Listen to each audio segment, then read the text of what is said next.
to the flag of the United States of America, and to the republic for which it stands, one nation, under God, indivisible, with liberty and justice for all.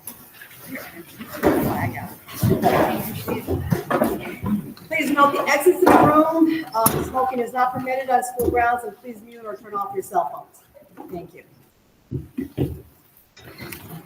For the first on the agenda tonight is the PTA update. In here?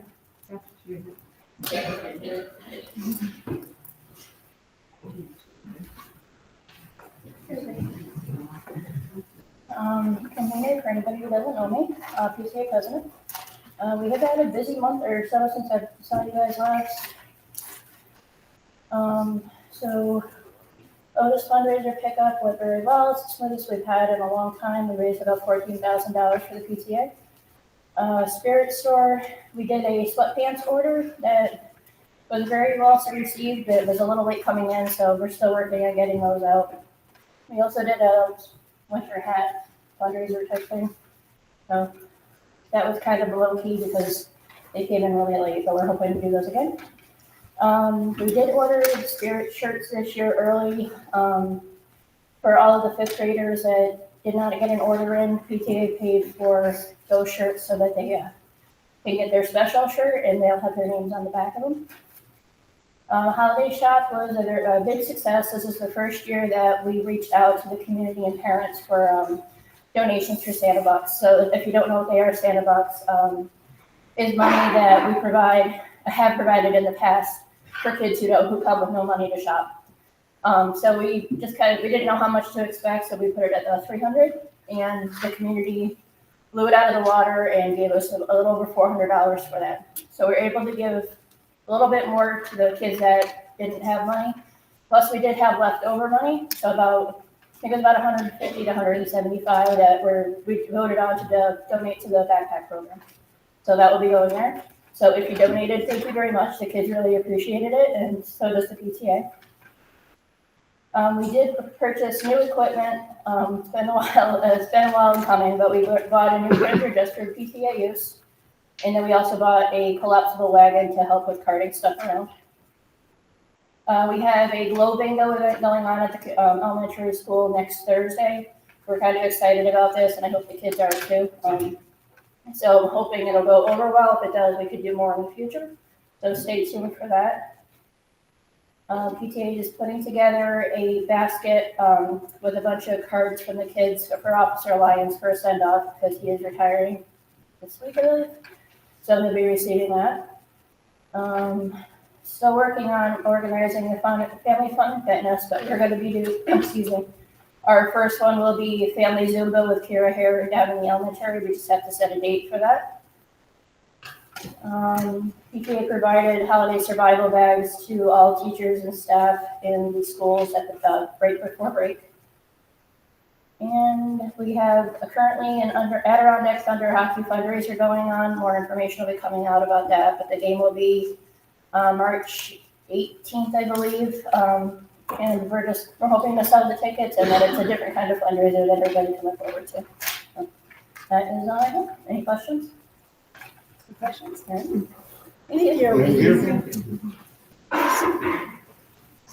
Okay, next on our agenda is the athletic director, Mr. Kinney, about our athletic program review.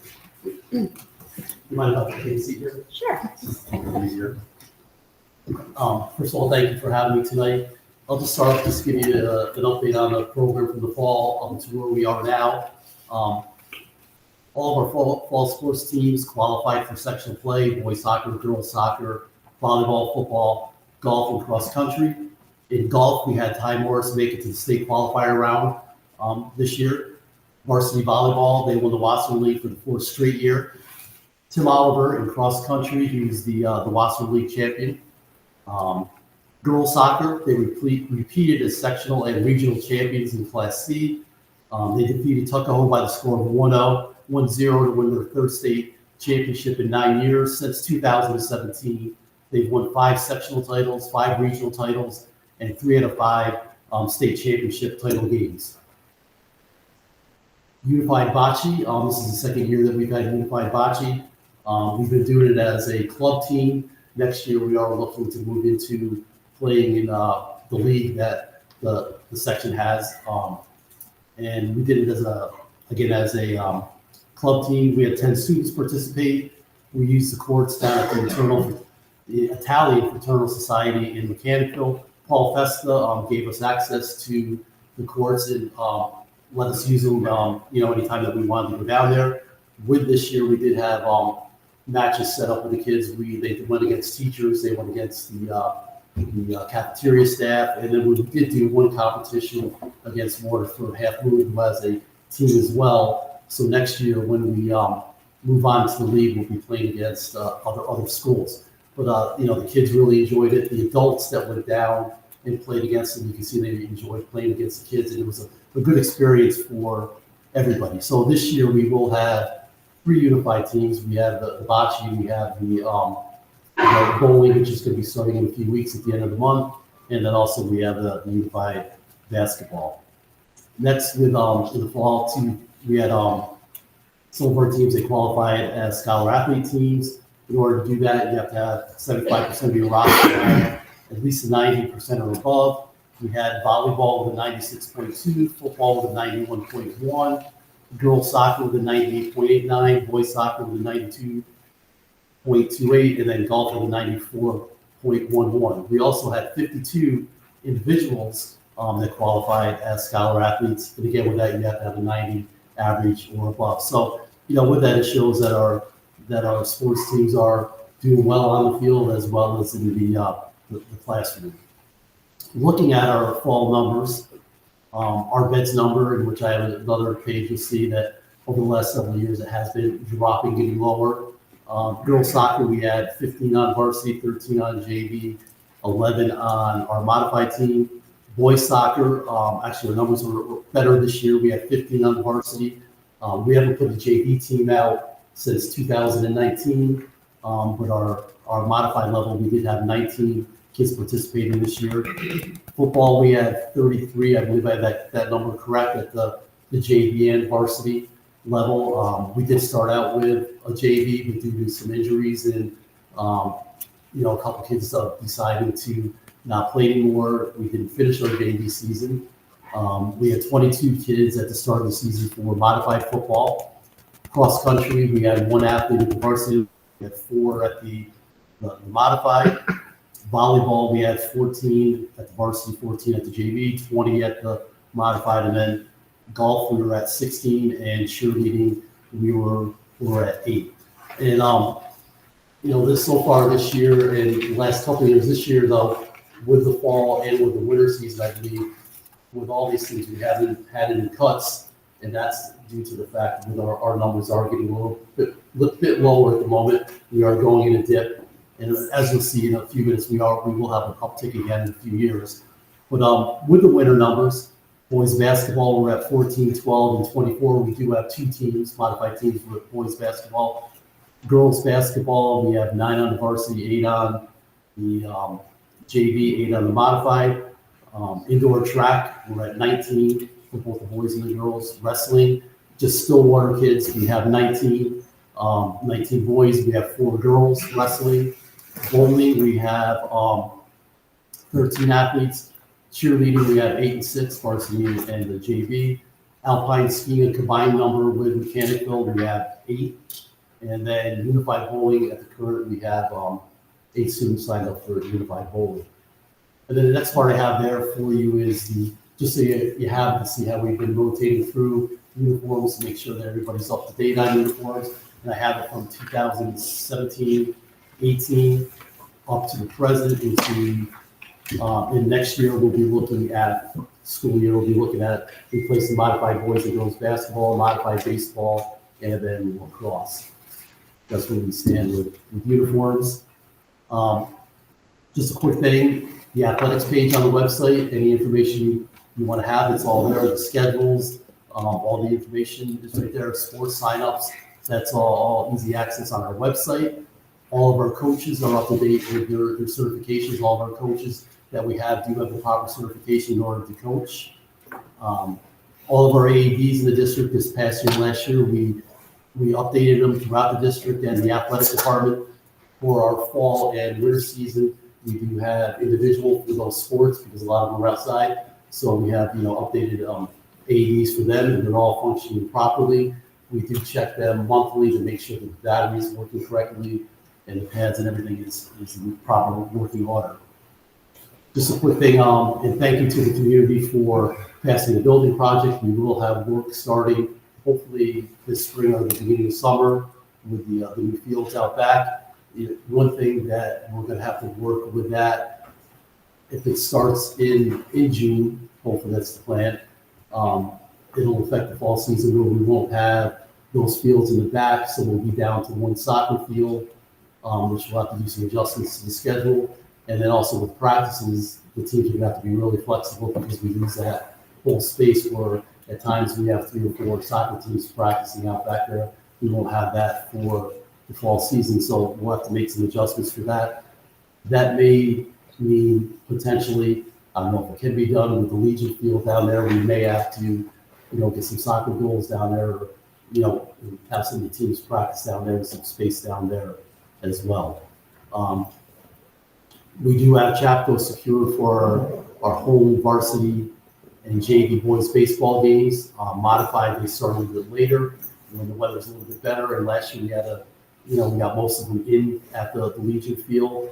But our varsity JV will be over at Chapco for our home games in baseball.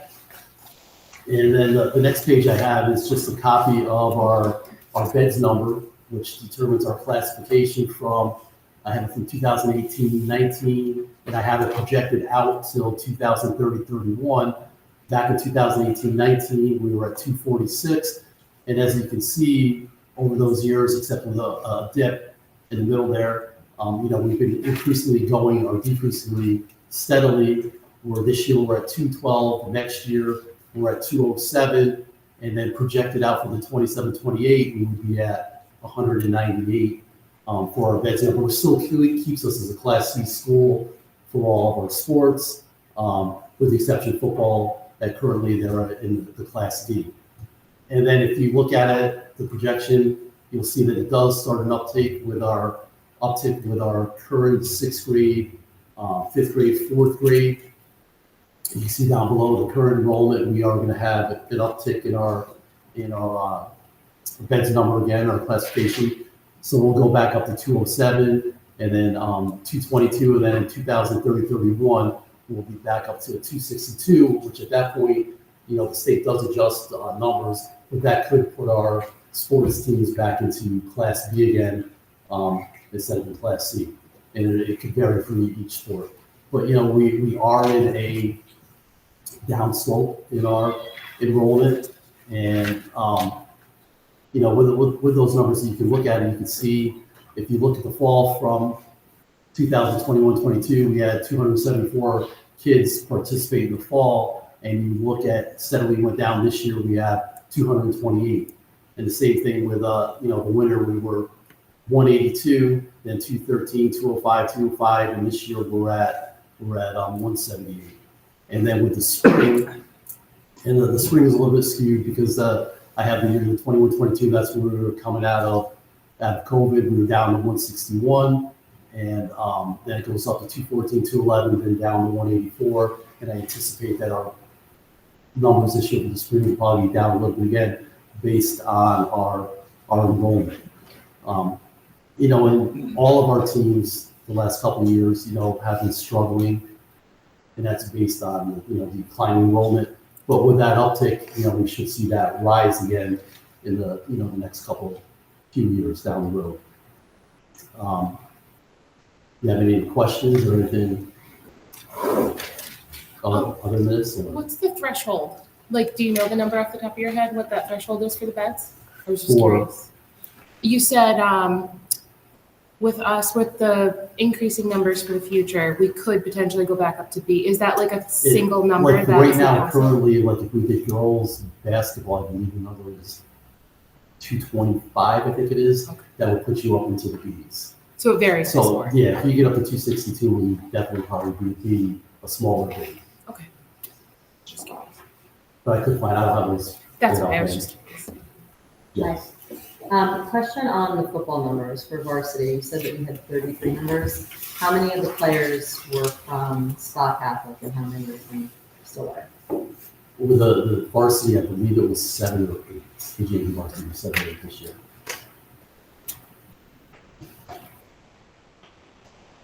And then how many are graduating from football? Do you know, roughly?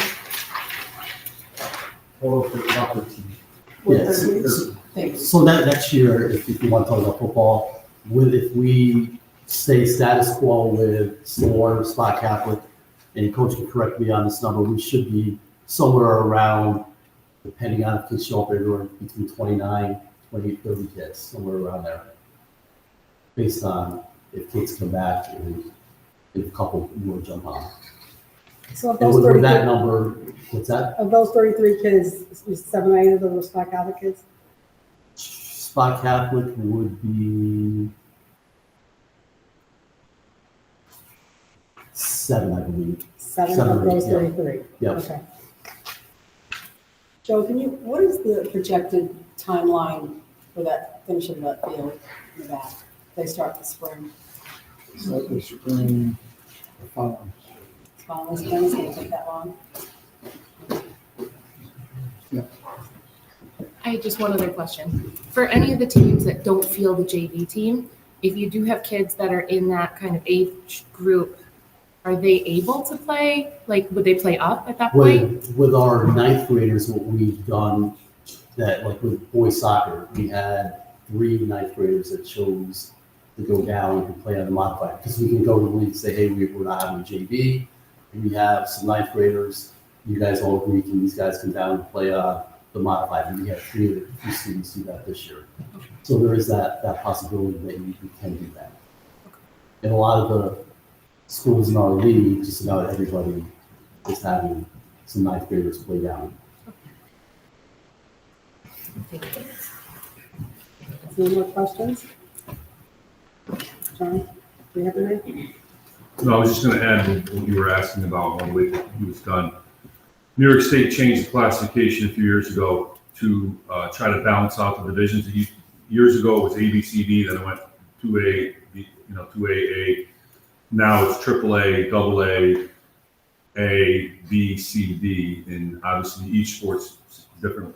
Football's different than girls basketball. So the classifications, New York State tried to change that to balance out some of the divisions, so there wasn't, a lack of Class C or D schools. That's why that was the intention a few years ago. So that could potentially change again. The numbers could change, and that's why you see schools going back and forth. We were B in basketball and a C in, another sport. So that's what happened. The one year we were D in football and a B in basketball. So. And then all the other sports were, the boys were B and then everybody else was a C. It depends on how many teams across the state are playing that sport, where the number cutoffs are. Okay, that's So interesting. That's okay. All right. That sounds like a rabbit hole that we don't need to get into right now. I have one more question. So your projection for next year with losing the seniors and what we're gonna have and then what we figure Spa Catholic will bring to the table, we're looking around 33 again, so safe to say we're in jeopardy of having a JV team. In order the number that you really want to have for a JV, the smallest number would probably be about 34 to 36. And then, we've had years we were there where we started out with a JV and then injuries come in again and then, you end up not being able to finish the season. But you really need the number, the lowest number I would say would be 34. And once you get below that number, it does get difficult to field both. Thank you. Do you know how many modified football players are moving up from the 8th grade group this year, for next year?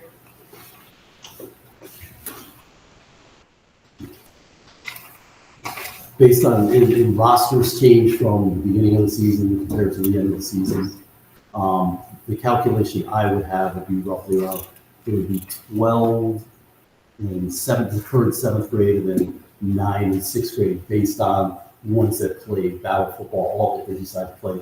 So it would be around that 21, 22 number in that area. So actually, my question was, how many current 8th grade players are modified? Were we moving up to, or expected to move up to JV? The number I had there would be 8.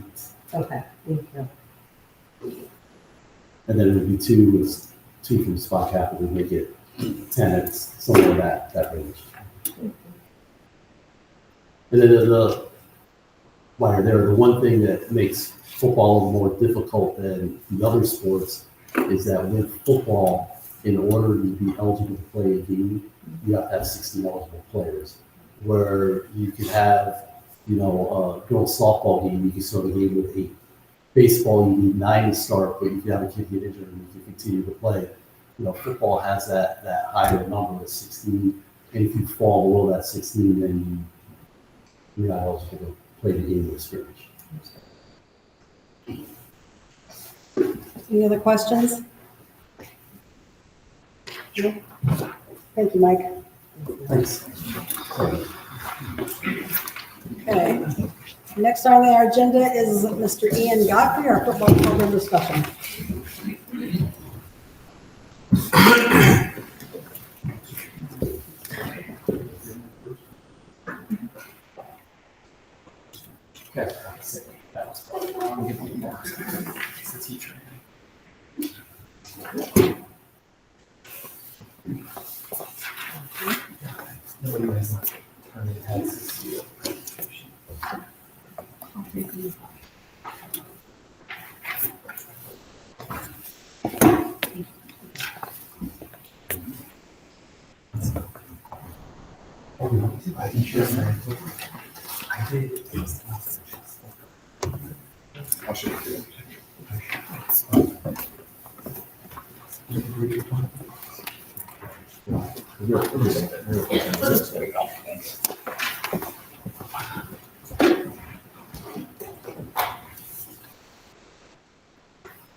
There we go, we got it, okay.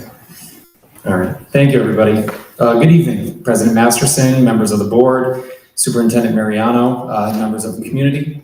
Thank you for giving me the opportunity to speak tonight. I am a very proud teacher and coach in this district, and to be able to do this is actually an honor, and I appreciate that. For those of you who don't know me, my name is Ian Godfrey. I've been the head football coach at Stillwater for the past 10 seasons, and during that time, our program has gone 72-24. However, tonight's presentation is not about wins and losses. It's about the current reality of our football program, the statewide trend we are seeing with participation numbers, and most importantly, the long-term sustainability and safety of Stillwater football. We are planning ahead, not reacting. Football requires long-term vision because roster numbers, safety, staffing, scheduling are all determined well in advance. What we decide now impacts not just 2026, for the next 4 to 5 years of our student athletes. And I'll have the presentation up there as well.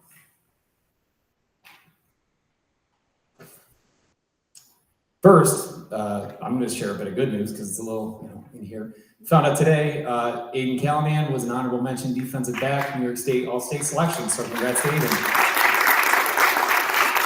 It's quite an honor. It's all New York State Class D, so congrats to him. Very proud of him.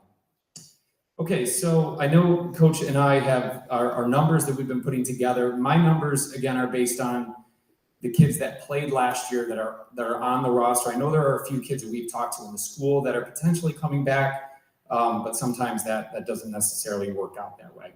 So this is a look ahead towards 2026 with our projected numbers. Stillwater is projected to return about 22 athletes in grades 9 through 12.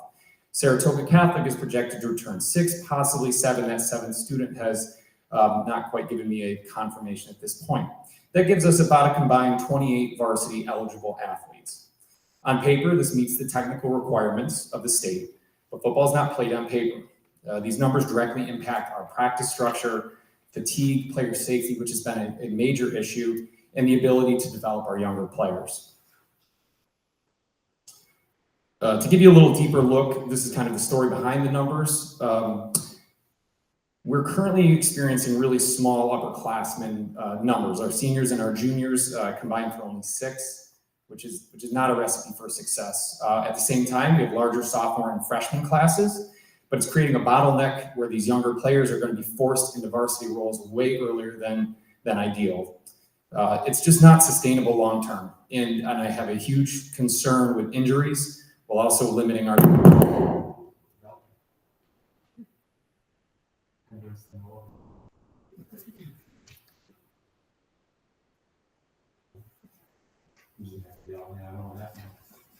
Low battery. Low battery. Okay. Keep your voice. Okay. There might be some in that drawer.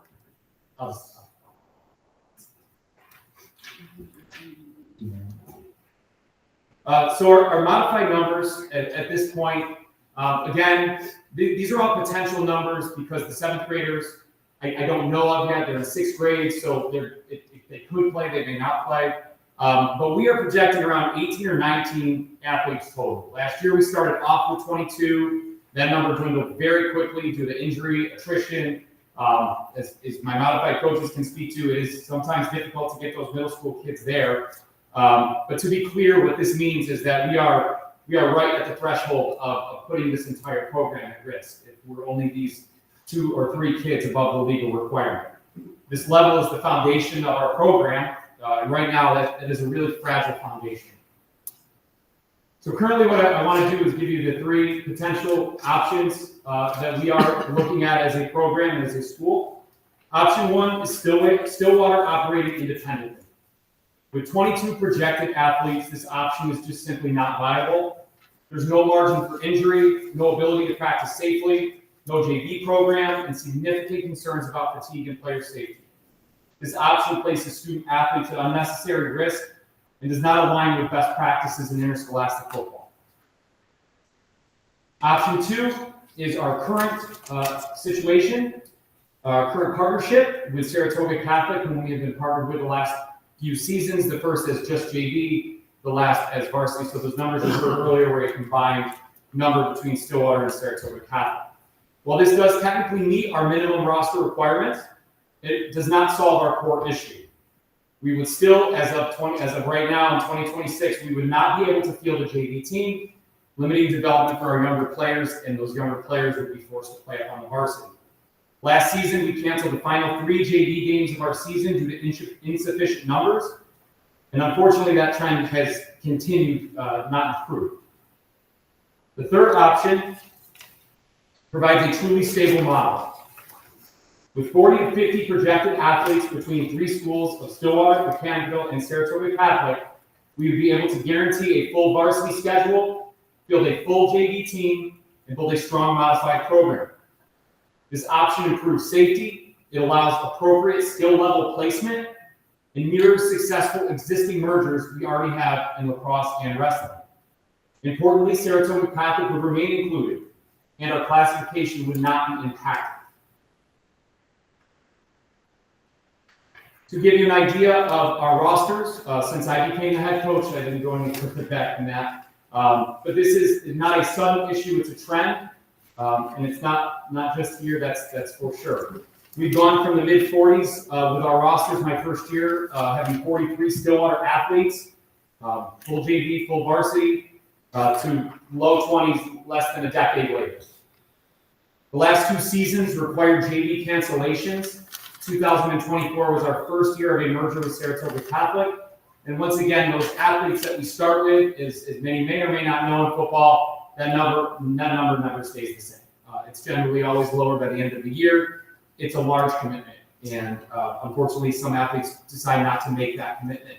We lost 2 games in 2024. We lost our last 3 games in 2025. And as of right now, there is no projection for a JV team next fall. That's why we are here tonight, and I appreciate your time because I think the planning is really, truly critical. To what Coach King had mentioned earlier, I was not able to go back much further because the state only provided these BEDS numbers. Again, the BEDS conversation. With football, it's very different. There's not as many schools in state playing football anymore, and most of those small schools have merged anyways. Even larger schools have merged. So they changed that number. Currently, even with Saratoga Catholic, we are a D school, which is the smallest of the classifications in the state. That is based on our number and a percentage of Saratoga Catholics. So our number as of right now is 212. Next year, we are at 207, and as Coach wonderfully did the math for us, we're projected for under 200. Our enrollment has declined, which is good to know that number is coming back up, especially having children in the district.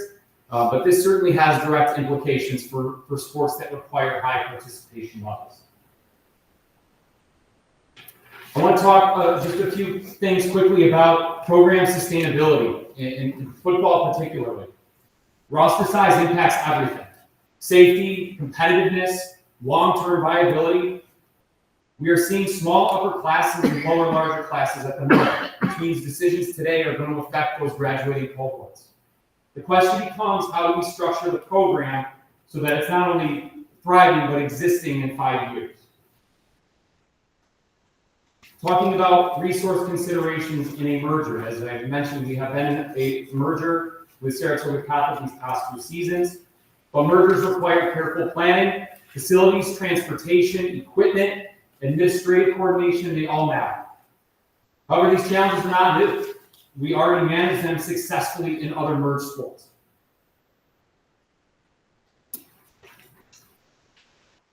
Stability allows us to coach properly, develop athletes appropriately, and maintain the clear progression from modified to varsity. I cannot stress that progression enough, especially in a contact sport like football. To put somebody out on the field on the varsity level that is not ready is not only wrong, but just putting them in danger. It also provides a stable program, discipline, leadership, accountability for our student athletes, benefits that extend far beyond the football field.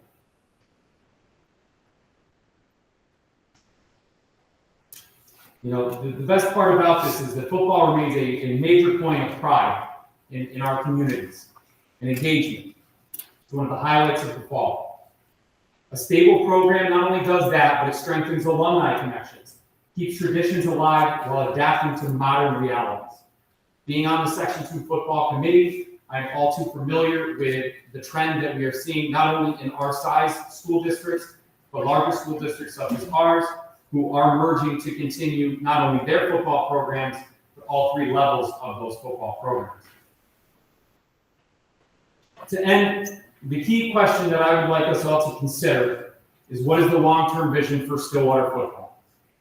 We also have real deadlines. February 1st is for our merger application to the section, and on February 13th, we will gather together for the Section 2 football merger meeting. My goal tonight is not to rush a decision, but to ensure that our board and our community has the information needed to make an informed and proactive choice. I appreciate your time, your commitment to our athletes, and I cannot wait to work collaboratively with all of you as we determine the best path forward for Stillwater football. Hopefully you're able to hear. Okay, is that all you have?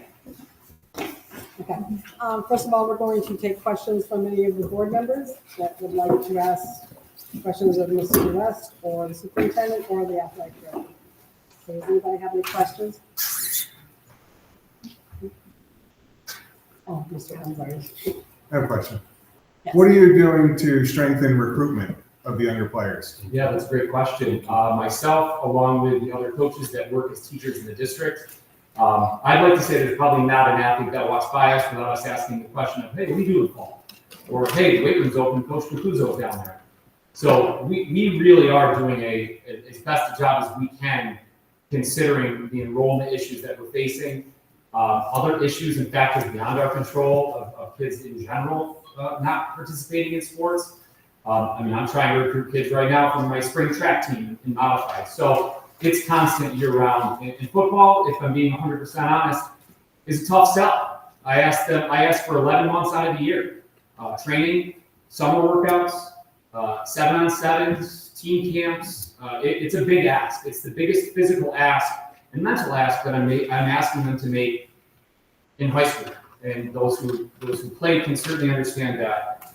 So we're doing our best to try to get kids excited about it, to try to make those connections and try to get them through other sports as well. Like I said, if I get them in track, I'll probably get them in football. So we are certainly doing our best. And our kids are wonderful kids. So a lot of them are receptive to the idea, and hopefully we get more. It'd be great. Thank you for your presentation.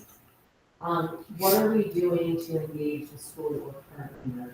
We spent time there. Have we had meet and greets with athletes, coaches, teachers, Great question. parents? What are we doing on site at Stock Catholic? Great question. So the football program, myself, my coaching staff, my booster club, who's been wonderful. We do outreach meetings with them. We had parent nights with them, meet and greets. We gave the parents a tour of our facilities, the students as well. Unfortunately, they have not, could be however you look at it, but we have not gotten a coach from Saratoga Catholic. It's mainly a lot of, us making connections with those athletes that are there and then having some word of mouth spread, which is how we got two of our kids actually this year, was through that. I do my best to try to get over, especially in the springtime. It is a challenge, there's no doubt. You can't be in two places at once, but on their end, I certainly think more of a effort could be made to promote the program and to promote playing. But like I said, we do the parent meet and greets. I will go over to Saratoga Catholic for an informal meeting when our day gets out. When my contractual day ends, I usually try to get over there and see if they have athletes interested. They didn't have football, so offering it to them has, a lot of these kids haven't played. So it's their first time playing. We had a bunch of kids this year who were first year playing. So it's an adjustment for them. It's a bit of a sell, if I'm being honest, but they have been receptive. And their parents have been wonderful. So. Any other questions from the board? What are we looking at with the timeline for option 3? So how long is this merger going? Are we going to go until the numbers are back up, or is this permanent? Yeah, that's a great question, bro. Well, I think we got to look at, first and foremost, what's our biggest need now? And our biggest need now is to continue to have 3 levels of football, is to make sure that our kids who are out there on the field are varsity, JV, and modified level and ready athletes. I know too well, looking around Section 2 and beyond, what happens when you don't put that product on the field. There are larger schools than us and other schools that had to forfeit the end of their season at the varsity level, which is really just a really awful thing for the sport. You're seeing some schools larger than us go to 8-man football, which has, Hoosick Valley has started an 8-man program where they're traveling hours to play 8-man football. So for me to answer that question, my answer would be that we need to look at this merger with Stillwater, Mechanical, and Saratoga Catholic as a way of solving the core issue that is our numbers. And from there, every year, as we always do, we review our programming, we review our mergers, and we make sure that they're working well, such as lacrosse and wrestling, and those programs have high numbers, high participation, and they're super fun to watch. So hopefully that. So that's an excellent segue. Have we discussed with the coaches that coach the merge programs that already exist with Mechanical issues that are embedded in those programs? Oh, sure. Yeah. Can we maybe hear about some of that? Yeah, I think that would be a wonderful idea. No question. I know they love their sport, they love their kids, and I think they are of the same mind that I am, is that we want to coach the sport. We want to be able to coach it safely, and we want to have those numbers and travel to tournaments and be competitive in the lacrosse field. And sure, you'd have to, I don't want to speak on their behalf or anything, but I'm assuming they have both the pros and the cons. But ultimately, I think as a coach, your pro is we want to play and we want to be competitive. Have you considered increasing flexibility for multi-sport athletes? I encourage multi-sport athletes. Well, it doesn't seem like it's encouraged. I am firm believer and proponent of a multi-sport athlete. 3 sports. I mean, like in the same season, soccer and football, kids that have interest in playing. Oh, you mean, if they play a sport? Right. Because I mean, similarly, our soccer team doesn't have JV, and we haven't for a couple years, and it functions. But I mean, maybe if we increase flexibility, strengthen recruiting, we could, do a better job in house. Football, I will say this: we have done that in the past, where soccer players, mainly they kick, because if they have a Friday game at 4:15 in Tamarack, they're playing the game, and then for them to run to Stillwater or Greenwich or Cambridge, and then ask them to play tackle or wide receiver, we have found that it's too much of an ask. And for my football kids, my athletes who are there Monday, Tuesday, Wednesday, Thursday, busting their hump, and you have soccer athletes who, to no fault of their own, would have a game, would have to miss that practice, justifying the playing time becomes a bit of an issue and a concern. And flexibility is the name of the game in a small school. Like, you have to be flexible. You have to if we can make it work, we will absolutely make it work. I think with football, there's always a little hesitation just because of how truly physical the sport is. And I'm always concerned about putting somebody out there that either didn't go through the hitting drills or is not conditioned properly, I guess. But flexibility, I'm all. I got one more question, as a follow-up to that. Going from, following the chain from modified to JV and varsity across all sports, do we do any deep dive analysis of game time per player in the modified level and how many of those kids that have low game time fall out? Because anecdotally, I'm told that's why a lot of kids fall out. Lack of game time or perceived future in that sport. I would say in football, again, I can't speak on behalf of the other sports because I'm sure that's an issue.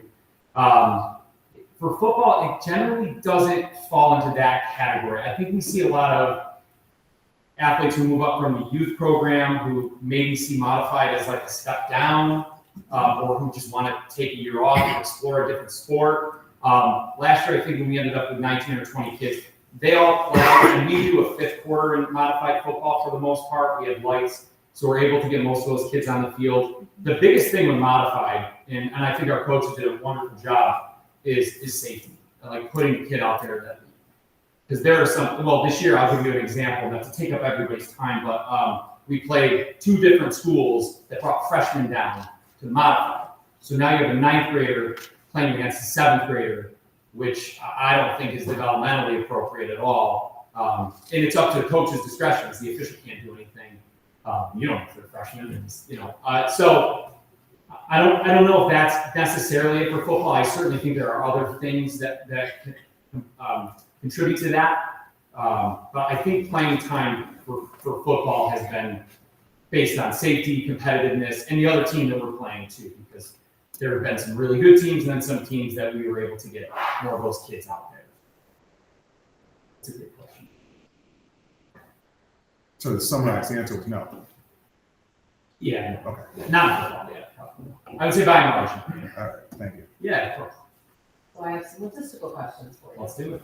Have we discussed, how many home games are on, where they need to play, who's in charge of transportation? Definitely. All of these things. Yes, 100%. All of, again, I could go on a lot with this because I just love talking about this. So I'll give you the short version. In Class D football, which is where we are currently playing, there's a bit of I don't want to say crisis because I don't want it to sound like that, but it's an issue. We're losing teams. Teams are dropping to 8-man or they're merging. We lost a team last year, Chatham. They merged with a larger B school, Crane. So the Ds themselves, actually Hudson Falls Fort Edward is a large merged school that opted to play down 2 classifications to Class D because they're trying to rebuild their program, and they folded their program last year. They forfeited their game against Greenwich. The problem with the Ds is we're looking at an incomplete schedule.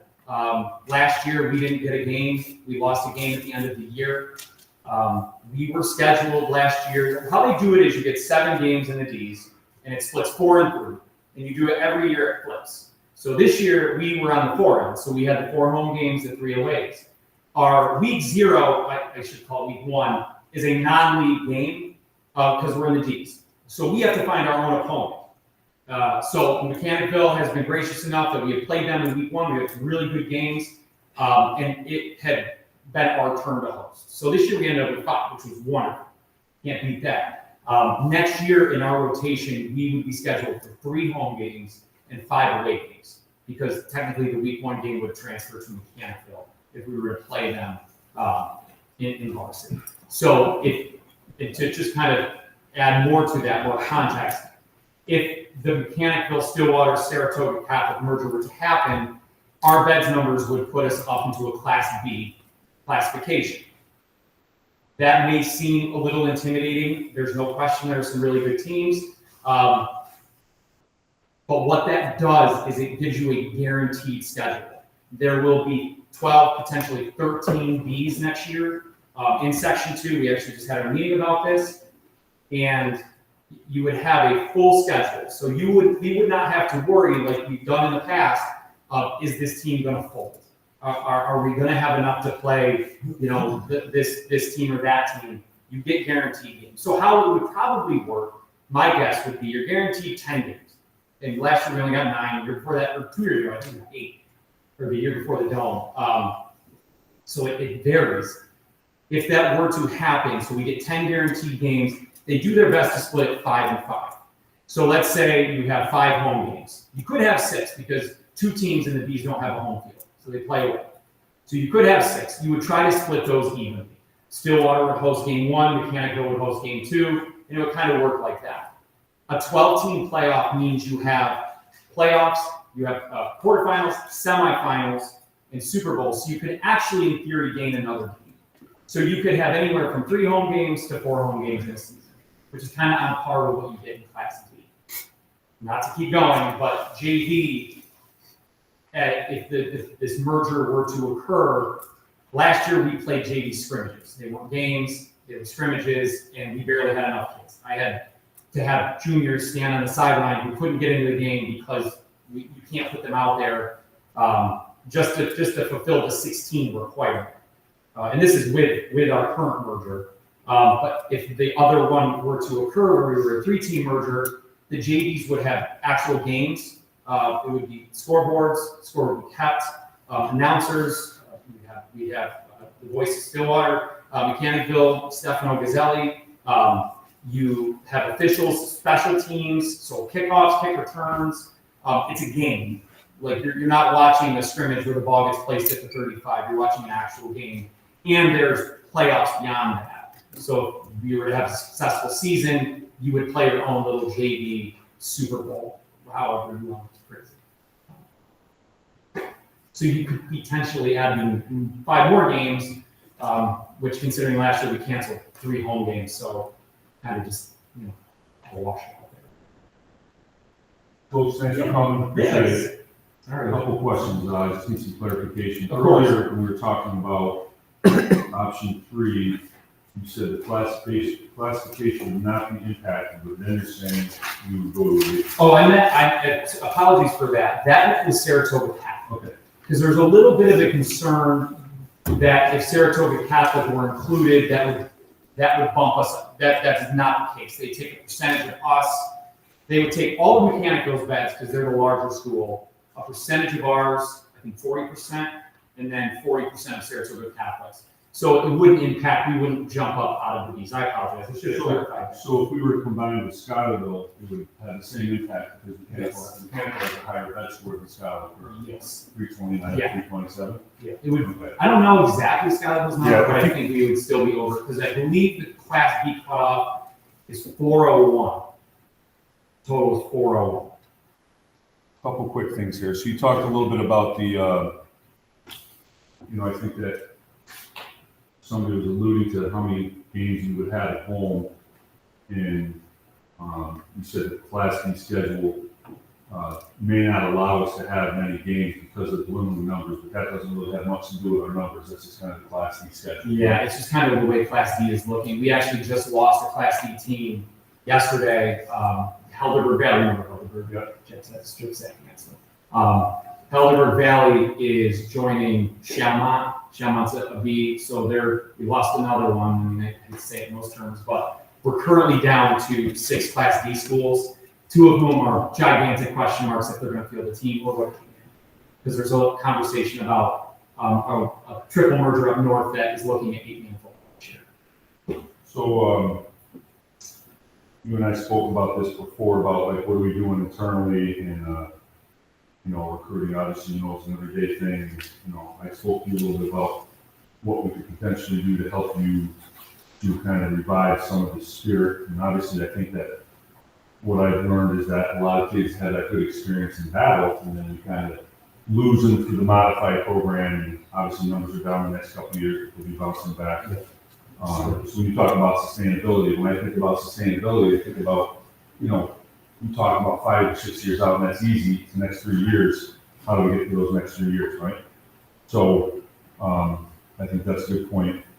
And I think the last thing I'd like you to try to think about or explain is how would you describe the feeder program in mechanical, like the 3rd through 6th? Because I know that right now our 3rd through 4th grade team was very strong. Rob can speak to that. I know our 5th to 6th grade has over 40. I think they have 42 kids that are trying to play battle. Their biggest challenge is trying to decide whether to split into 2 teams or have 1 team, where obviously that'll affect playing time. So I think that that's what I think the concern is for a lot of the people is, what are those people going to say when we say, hey, look at, we got this program that we've worked very hard to establish.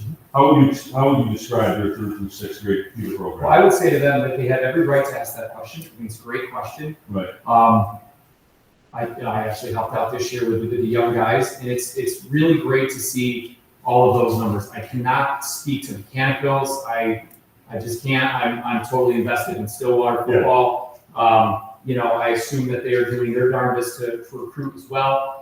I would say to those people that look, I think it's wonderful. I think playing football is something that I'm passionate about. I've been doing it around my whole life.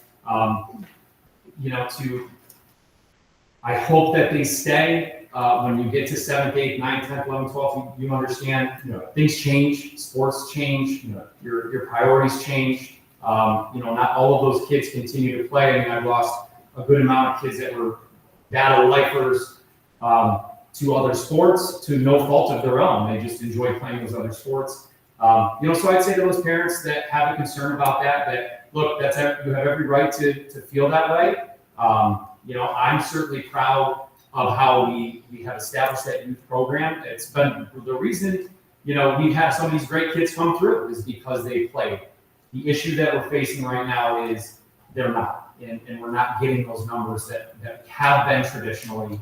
The days of getting 40 Stillwater kids just don't seem feasible with the numbers in which we have. And, I'm not trying to, predict out, and especially because we have numbers coming up through, but it's hard to gauge how many of those kids especially are going to play football. I don't know, but, I would say, again, that's talking circles here, but they have every right to feel that way. I think that we are doing what's best for our student athletes in the 9 through 12 and 7 to 8. I think that's important to mention too. I think modified always gets tossed to the side. You get strap helmets, all of those things, and they have 19 kids that they're trotting out against, Cambridge, Salem, Greenwich, who merged last year at the modified program. So, for me, I'd say I'm super proud of them. I hope they continue to play. I want to encourage them to play. And as for mechanical, again, they're going to do, their best to get those kids playing because they have a strong, pride and tradition of it, down there as well. So, as long as kids are playing football, I'm super thrilled about that. Thanks, Coach. Long hair. Yeah, go for it. I gotta ask you another question. You're good. So, have we considered other options? Have we considered Schuylerville? So that's a great point. Schuylerville has asked in the past about a merger. How serious that merger is, I have to be 100% honest with you. I don't think it's very serious. I think it was a one-off comment from somebody, not somebody in their football program. I'm really close with John Bowen, who's he's retiring at the end of this year. They have a full staff. They have a staff that they're ready to hire. They have kids in their program. They seem to be able to operate within that 35 to 40 kid range. And that's credit to John. He's built a great program. He's the he runs the strength and conditioning program up there, so he sees all those kids in high school. So is it serious? Have they approached me about it? No. The only time they did was 3 years ago, and that was the next year we went to the state championship. So since then, no, they haven't. Hoosick Valley, it would be another option. They have decided to go on their own, which is 100% their decision. They are not interested in any merger at the current moment, and they're trying to build up a program. They play 8-man football, which is not under our jurisdiction technically. So they had to make their own schedule, travel, hours and hours to play football. But at this point, I've not seen any interest from them, no. So those would be the two schools that I would consider, outside of Mechanicsville, close enough. Without Saratoga Catholic. And sorry, the big schools like Ballston and all those, they have, because they have to take 100% of our numbers, which could bump them up, which they don't want to do that. They want to stay as low as possible. I'd like to just make one comment. Yeah. And Billy, I'm gonna put you on the spot, but last year when we had to vote on the merger with Spa Catholic, Billy had gave some numbers and was just basically explaining to everybody that, when his son started in battle, and I don't remember your numbers, Billy, maybe you do, but it was something like 20 kids played on the battle team with his son, and then he told us basically there was only like 5 kids left still playing on the varsity team. Yeah. So I think we have to keep that in mind, that even though the battle numbers are high, that's what's happened over the past few years, is that not a lot of kids playing. Which is great. I want kids participating. You have to look at all of the things over time, but it certainly seems like, and again, I know of a good amount of the upperclassmen especially who have just stopped playing football, especially, again, and there's a variety of reasons, but I think I go back to this. It's hard. We ask a lot of them, and we coach them up, and sometimes they find a love of another sport and they want to go get that, and more power to them. If they're not playing a sport, then I have a problem. But if they're going to play another school sport, heck yeah, go get them. And I hate to lose you. I'm going to try to get you back, but I don't step in the coach's clothes. Anyone else have any questions on the board? Thanks for your time, everybody. I really Don't appreciate leave yet. it. Don't leave yet. Oh, cool. Okay.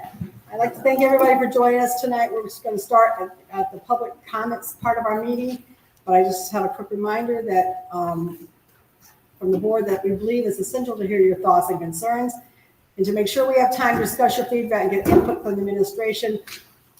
We normally don't respond to you, but if you have questions that our superintendent can answer tonight, we're going to go ahead and let him do that. Please keep in mind that it is the board's policy that we do not discuss student or personnel issues during this time. We take those concerns very seriously, and we ask that you follow the proper administrative channels to resolve them. Finally, please be respectful of everyone. Let's make sure everyone gets a chance to speak without interruption. When you speak, please state your name, address, and if you are a Stillwater resident, so that we can have a record of that. When you speak, please start, and you'll have 3 minutes to do so. And we have our little time people here, so. My most valuable function. And we're doing that because It's there's a lot of Calvin's. you here, and if you don't know how many of you want to speak, but so that we can hear everybody and not be here all night, we would appreciate to be, speak at a minimum, okay?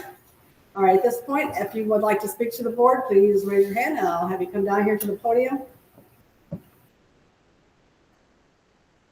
Anybody have any comments they want to I have a make? question. Sure. I'd like to express that of the games that Stillwater football played last year, how many were against the merged schools? All of them. So the trend is pretty obvious. Is merged programs, yes. And you're down to 6 D schools for Section 2 football, and that's even questioned. And there's a question with, at this point, again, I can't speak on those schools, but there's a question with 2 schools. And I think about half of Mechanicsville schedule, even though they're a C school for football, they play merged teams, I think about half their schedule. Mhm. So the trend it seems to me that it's a game of musical chairs, and when I turn on the lights, last man standing is kind of on his own. So the trend is pretty irreversible, it appears. And football is a sport of declining interest. And even though Saratoga County has increased the population, the school enrollment at every school in the county is declining. And of course, I think the other thing you might notice is when wrestling merged, two rather small programs combined, and the results have been, well, they've got more people in wrestling than they do in football. It's amazing. So I would say we have an opportunity to build on something, and but it seems if this doesn't happen, I think both schools will be in some kind of jeopardy. That's the decision for other people to make. Thank you. Thank you. Anyone else like to speak to the board? Any comments, any questions? Nicole Oliver, 22 Grandstack Road. I guess my one comment was you had mentioned a couple times that Class C doesn't really have a lot of people. You do have the option too, right? Just to move up a class. You did that in cross country.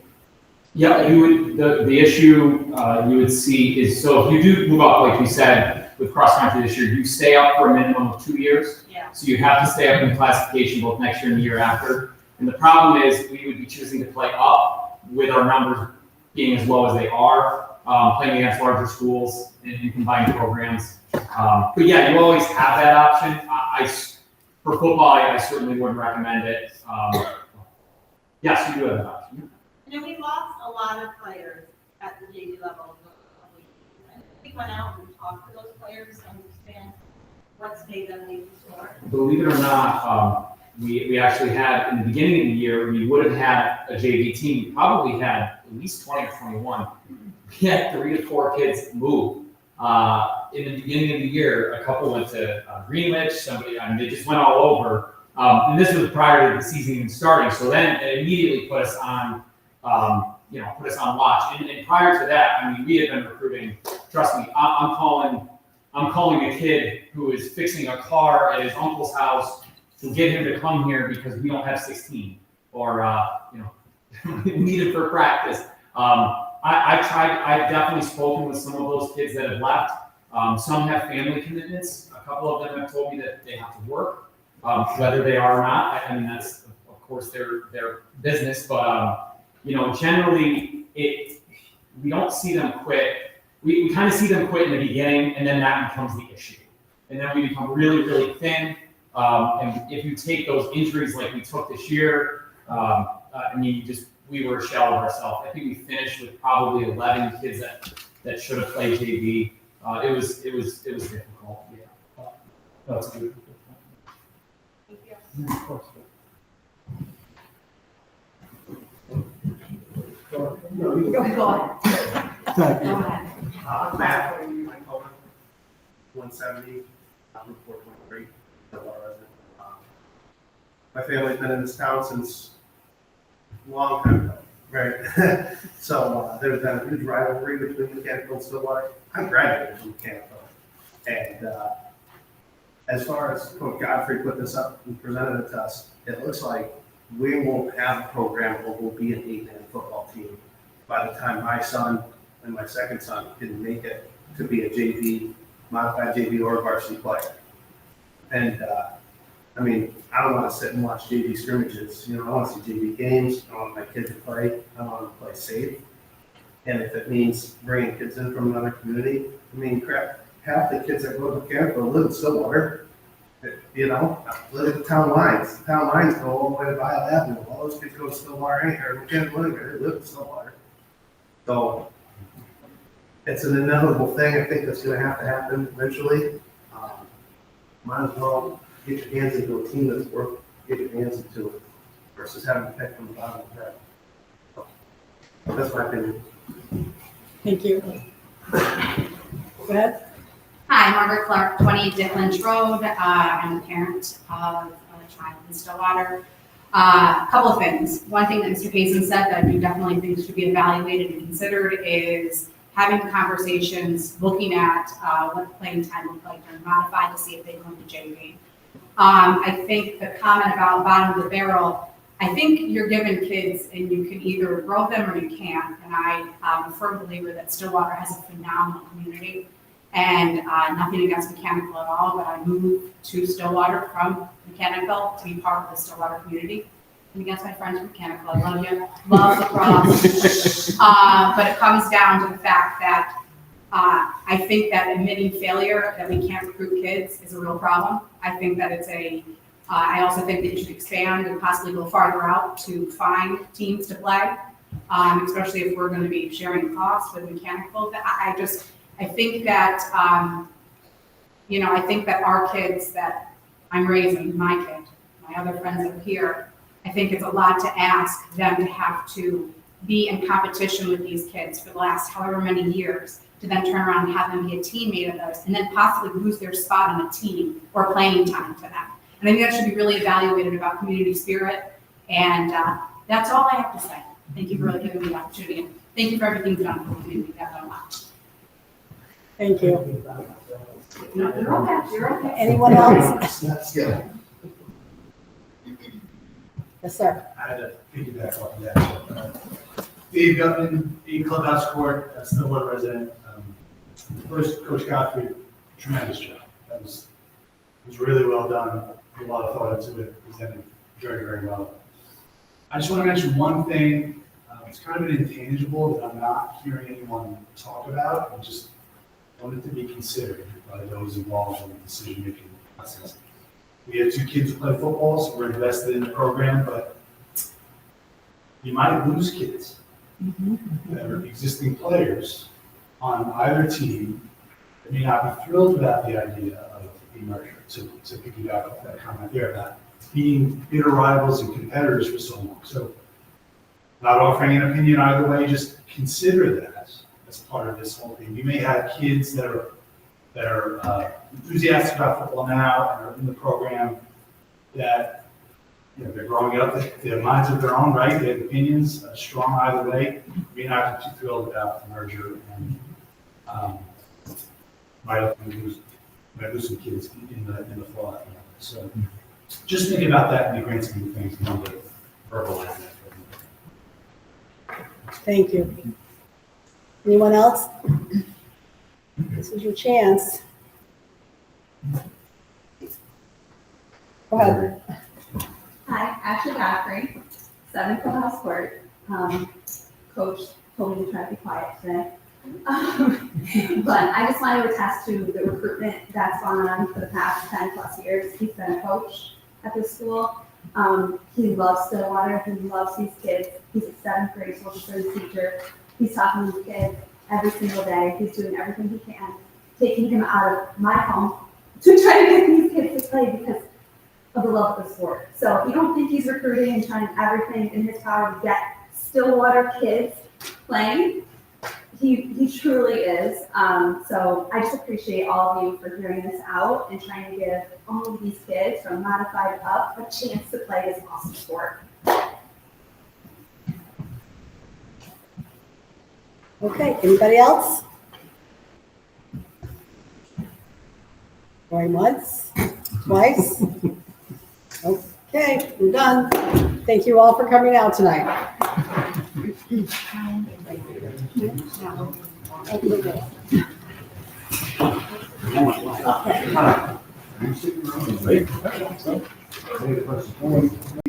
A couple of weeks, and it really is great to see them. So that's, we're off with high energy, lots of smiles. Hopefully we can ride it till June. I'm not sure, but I'm hoping so. Next week to the board, or next board meeting, finalizing, working with Natalie Rowan, our communications specialist. I know I keep bringing up the change the date of the calendar you approved. So we're changing the date of the PD in March. And from the 20th to the 16th, we're going to do some messaging early. We'll set up some messaging later, and you'll get a copy of the new calendar, the district calendar, that will reflect the change in that. Just a heads up. And next week, we will start the mirroring, or our new SRO will be on board, and he will shadow with our current SRO, Sean, who's leaving. But I guess the new gentleman is from Florida through Monday, but he'll be here Tuesday through Friday, and that's a significant amount of time. I thank the sheriff's department for allowing that, and for Sean to pass the torch, and that'll be happening along with some other things for Sean to be recognized. Is it possible to have him, our new SRO, come to a board meeting so that the board can meet? Yeah, I'll ask him that for sure. Thank you. For sure. And that's really it. Thank you. Yeah. Just curious, sorry, the date changing in March, that would mean that a day off for the kids would be changing? Yeah, so Okay. originally it was a Friday PD day for the teachers, so they'd have been off on the 20th, the kids. Now it's switched. They'll be off on a Monday earlier that week. Okay, we'll just need to make sure, obviously, I'm sure this is gonna happen, but it goes out to enough people that it's changing. Yeah, we'll blast out communications, parent squares on the website, the whole, and then we'll do it again when it gets to Okay, thank you. Next is our business administrator section. Mike? Oh, thank you. I only had 2 items. I just wanted to thank the food service department, specifically for today. You know, today was a 2-hour delay, but it was not for that. They're not required to serve breakfast, but Joan and her team were concerned that students may have come to school without having breakfast, so they had breakfast available for the students. And worked tirelessly today on a reduced schedule to have the lunch, the main meal of the day, prepared and ready for the students when they came through. So we were very fortunate to have Joan and her staff in the food service department for the hard work they do every day. And then the only other thing I have is just a quick update on the project. King & King submitted phase 1 of the project to SCD the week before Christmas. So we're hopeful that we could have that approved by the end of the month and continue working through that process. Great, thank you. Okay, and we have also the warrants on here for everybody's information? Yes. Okay.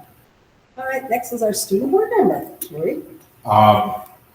Much of what he just said, or what Mr. Mariano just said, a lot of just getting back into it. One thing I am working on based off of the last meeting with Ms. Betamati's report for her special ed report. We're working with the therapist or the social workers in the school, and we're gonna get a bigger push for that based off of her numbers and what we think the kids need. Okay, great. Look forward to hearing that. Okay, moving on to personnel. I need a motion to approve the resignation of Matt Sager as a teacher assistant retro effective December 19th, 2025. So moved. Questions, comments? All those in favor? Aye. Opposed? Motion carried. I need a motion to approve the retirement of Dawn Brownell Toma as an AIS reading teacher effective April 30th, 2026. Ms. Brownell Toma has worked for Stiller over 16 years, and we thank her and wish her well in her retirement. So moved. Second. Questions, comments? Congratulations, is she here? I do think so. No, she's done, she's gone. She retired early. Must have woke her. All those in favor? Aye. Opposed? Motion carried. I need a motion to approve the maternity leave of Allison Quackenbush effective on or around April 9th, 2026 through August 10th, 2026, for the terms of her letter as attached. Second. Questions, comments? All those in favor? Aye. Opposed? Motion carried. I need a motion to approve the resignation of Jana Patrick as district substitute for the pupil personnel department effective 1/2/26 to accept another position within the district pending board approval. So moved. Second. Questions, comments? All those in favor? Aye. Opposed? Motion carried. I need a motion to appoint Jana Patrick as a long-term substitute at the rate of $150 per day, effective January 5th through approximately April 6th, 2026. Jana has full fingerprint clearance. So moved. Second. Questions, comments? All those in favor? Aye. Opposed? Motion carried. I need a motion to appoint Jolene DeGarmo Viana as a 10-month teaching assistant in the tenured area of teaching assistant effective January 8th, 2026 at a starting salary of $25,500 per the STA agreement. Jolene has full fingerprint clearance. So moved. Second. Questions, comments? All those in favor? Aye. Opposed? Motion carried. Motion to appoint Grace Wayland Smith as a district substitute for the pupil personnel department effective January 20th, 2026 at a rate of $175 a day as she is a New York State certified teacher. Grace has full fingerprint clearance. Questions, comments? All those in favor? Aye. Opposed? Motion carried. I need a motion to appoint Andrea Siciliola as a 10-month school aide effective January 8th, 2026 at a salary of $19,889. Andrea has full fingerprint clearance. So moved. Second. Questions, comments? All those in favor? Aye. Opposed? Motion carried. I need a motion to appoint Michael Dosberg as a full-time bus driver effective January 8th, 2026 at a salary of $21,507.50 prorated as per the CSD agreement. This appointment is contingent upon fingerprint clearance. So moved. Second. Questions, comments? Okay, full-time bus driver. All those in favor? Aye. Opposed? Motion carried. I need a motion to approve the reassignment of Brady Patton from school bus driver to a cleaner effective January 8th, 2026 for the terms and conditions of the CSEA contract. Brady has full fingerprint clearance. So Questions, comments? I have a question. Yes. So he's moving, is he gonna be in the school or he's gonna become like a custodian cleaner or a bus cleaner? So he's switching gears? Yes. All right, good. Thank you. Daughter's playing great. Okay, all those in favor? Aye. Opposed? Motion carried. Okay, we have no action items and we have no committee report outs this meeting. Next thing is public input on non-agenda items. Is there anybody that wishes to address the board? Yes. My name is Peter DeWay. I'm 4 Borough Court. And what happened tonight, we had a timeline from Ian of February 1st and February 13th. Our next board meeting is in 2 weeks, the 21st. How are we going to do this? As far as you vote in front of everybody, you take anything with Mr. Kenny's recommendation? I just want to know where this is going. We will probably make a decision at the next meeting, I assume. I'll make a decision to see if there'll be a vote for next board meeting. It will be at the next board meeting or the following board meeting? There'll be a discussion. No, if there's a vote, that will happen. It will happen At the next next board January. meeting, January 22nd. Okay, Yeah, 21st. 21st, for the, so it's approved, so we get the paperwork in by February. this is going to be open to the public, right? Yes. Okay. Yeah. And do you vote in front of everybody or is it, yes, you do? Yes. So you just go around the table and say yes and no, right? Well, we normally do what? If we have a vote. If you have a vote. Okay, thank you very much. Anybody else? You were well under. Yes. Good job. I was just wondering, I asked over a year ago, why are these never reported? I can't hear him. We actually are doing that now. We are. Yes. If you go to the website and you go to the Board of Education, if you follow it down, the last meeting was recorded and this meeting will also be recorded. I think it was on the Parent Square too. I think I saw that. Yeah, the it's on, link was in it's the on Parent YouTube. Square. It's on our link. I actually watched it today. I was number 14. So huge numbers. Well, I have a few minutes left, or a couple minutes. Yeah, you have a few minutes left. All right, at the next board meeting, I heard, and, usually it's never right, but are the girls going to be, the soccer girls and the football thing is going to be on the same night? Yeah, we're supposed to be recognizing the girls. Yes. Okay, Yes, the girls soccer team. right, Okay. thank you.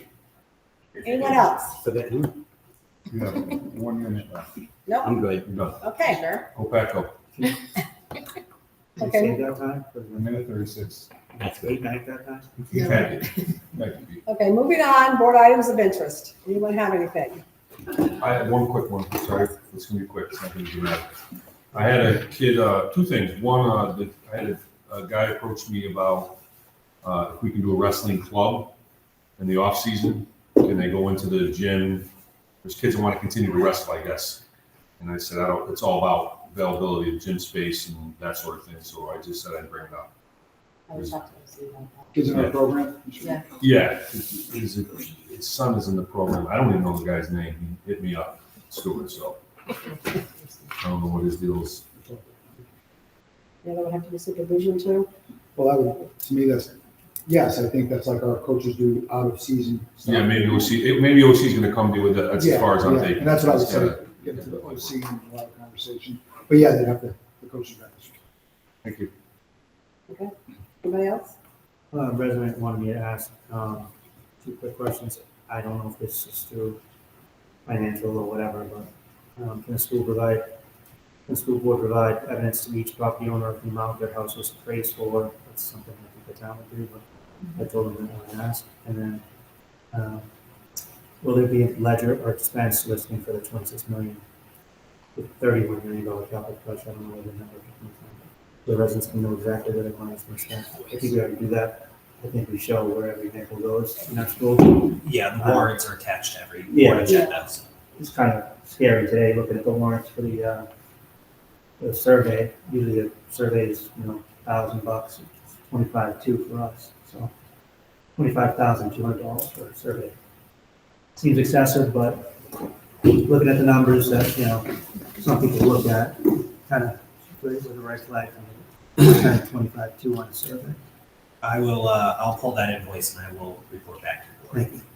Because it may have been more than, because they were back there taking core samples and all that stuff too. I just saw the survey. I was like, wow, that's a lot of money.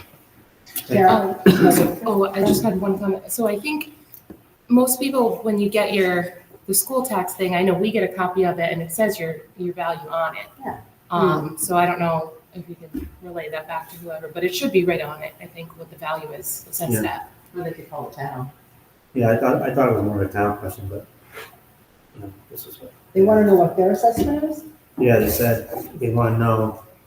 No one's. It should be on their tax bill. I was gonna say, I think it's right on there, so all the numbers like line Maybe we up. can call the town assessor's office and ask them to go out and reassess their house. Probably, the one you get to my house. I know the deal. I just assessed every house The question was, can the school board provide evidence to each property owner of the amount their house was appraised for if the homeowner asked for that? I don't. It would be on their tax bill. Yeah, it's on the tax bill. And the school does not assess houses. I It's don't all know the that. town. You can go out there and assess. Don't throw rocks at me, I'm just asking. They're coming out to my house tomorrow. Yeah, right. They are, actually. coming They out. are, for real? Oh, that's Sarah? So I have a message from a community member, and they want to remain anonymous, which is why I did not read it during public member items of interest, so they don't have to give names and addresses and stuff. But this is in regard to the football merger, so I do want it out there. I deeply appreciate the time and effort that board members, administrators, coaches, and volunteers put into supporting our students. My comments come from a place of concern for what is truly best for our kids, our schools, and our community. I do not believe that merging football programs, again, is the right decision at this time. Many small schools experience natural fluctuations in participation. Programs go through lulls and then they rebound. Instead of responding to lower numbers by merging programs, I believe it is more important to focus on strengthening and building our own program, creating an environment that encourages students to come out, stay involved, and feel proud to represent their school. It's also important to acknowledge that we have already gone through a merger that was kept from the community and passed without the knowledge of most, and the way this was handled with Mechanicville feels very similar. Spa Catholic sees comments about how both schools have been working together on this merger and are left to believe they are going to be discarded. It felt disrespectful to the school, to the parents who dedicated their time and effort, and most importantly, to the players who committed their time and talent. That alone should give us reason to pause before entering into another merger without careful consideration and transparency. At this point, we have a strong group of students coming up through Stillwater's youth football pipeline. While it's normal for some students to drop off over time, many of these kids are likely to play through. Adding an entire additional group of students from another school feels unnecessary, especially when registrations are not open and any number is an estimate at best right now. I'm also concerned about how shared resources would realistically work. If there are only 4 home games in a season, splitting those two between 2 home fields seem excessive and diminishes the sense of community and school pride for both schools. I don't believe either program will feel satisfied with divided practice time, facilities, or game locations. A large concern is financial responsibility. We must have spent a significant amount of funds replacing equipment, uniforms, logos, and apparel to formalize the current merger and create consistency. Now we are discussing changing everything again with a new logo and new branding.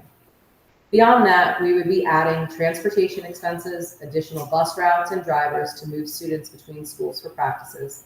This comes at a time when we already face a bus driver shortage and regularly struggle to staff routes just to get students to school safely.